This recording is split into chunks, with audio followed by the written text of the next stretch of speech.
ozbiljno, draga, budi mirna. Dnevnik od tvoje majke će se pojaviti. Osim toga, kako je rekla Anči, nisi ga nosila van kuće ni u kojem trenutku, tako da mora biti u kući. Znaš što mi nedostaje? Što? Nas 3 zajedno. Ne, Vilu, nemoj, molim te. Ne, ja tebe molim, Kami. Ne može biti da ne postoji drugi način da se ovo riješi. Ali Francesca je jako čudna u zadnje vrijeme, ozbiljno. I ne znam, vidjela si što je bilo s Pavlom? Dobro, ni ti nisi bolja od nje.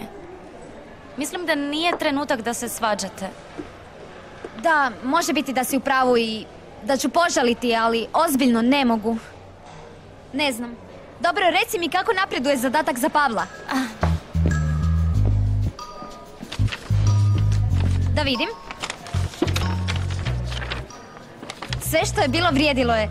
Samo zato što tebe poznajem. Diego, je li ovo Diego? Što? Zar razmišljaš o njemu? Ne, Kami.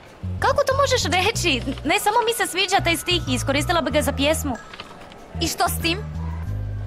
Leon je to pročitao i sviđa mu se. I u čemu je problem? Problem je što ih je napisao Diego. Da, i ne želim opet započinjati s lažima kao prošli puta i zakomplicirati sve i tako u krug.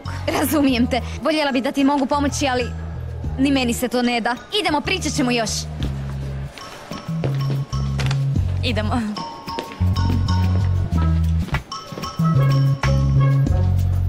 Valió la pena, pude entender que cada historia es una razón para estar juntos, para creer, para que suene nuestra canción.